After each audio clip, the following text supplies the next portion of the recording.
আজ ডিউটিতে আমি যে বাসে করে যাচ্ছিলাম, হঠাৎ করে মাঝ রাস্তায় বাস আমাদের সমস্ত প্যাসেঞ্জারকে নামিয়ে দিয়ে চলে গেল। কিন্তু কেন? তো চলো ইভিনিং ডিউটির শিডিউলের রুটিন অনুযায়ী আজকে আরো একটা ভালো দিন শুরু করা যাক। তো দেখো, প্রথমেই ভগবানের অনেক অনেক আশীর্বাদ নিয়ে ভগবানকে অসংখ্য ধন্যবাদ জানিয়ে বিছানা থেকে উঠলাম। এবার রুটিন অনুযায়ী প্রথমেই 5:30 থেকে 6টার মধ্যে ব্রাশ করা, ফ্রেশ হওয়া কমপ্লিট করতে হবে, তাই উঠেই আগে ব্রাশ করে নিলাম। এরপর 15 থেকে 30 মিনিটের জন্য বসবো যোগা করতে। তো যোগাতে ফার্স্টেই আমি করে নিচ্ছি সূর্য প্রণাম। নেক্সট যেটা করছি সেটার নাম মেবি বৃক্ষাসন। জানি না আমি নামটা ঠিক বললাম না ভুল বললাম, কারণ আমি যোগা তো করি কিন্তু নামগুলো প্রপারলি এখনো অবধি ঠিকঠাক জানা নেই আমার। তো যদি ভুল বলে থাকি তো ঠিকটা তোমরা জানলে আমাকে কমেন্ট করে জানিও। আর তারপর কিছু হালকা ফুলকা স্ট্রেচিং বগেরা করে নিলাম। তোমরাও যারা অনেকক্ষণ আমার মতো এক নাগারে দাঁড়িয়ে বা এক নাগারে বসে কাজ করো, তারাও কিন্তু প্রত্যেক দিন একটু একটু করে স্ট্রেচিং করতে পারো। এটা খুবই হেল্পফুল আমাদের বডির জন্য। আর তারপর কিছু প্রাণায়াম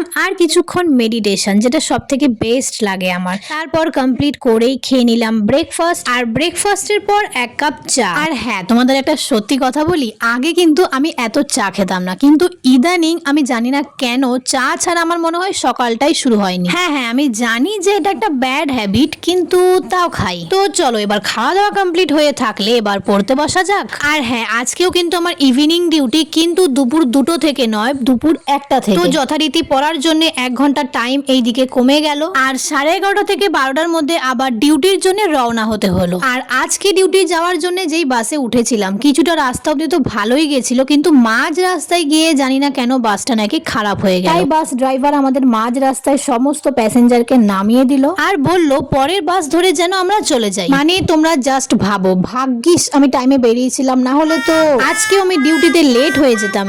আর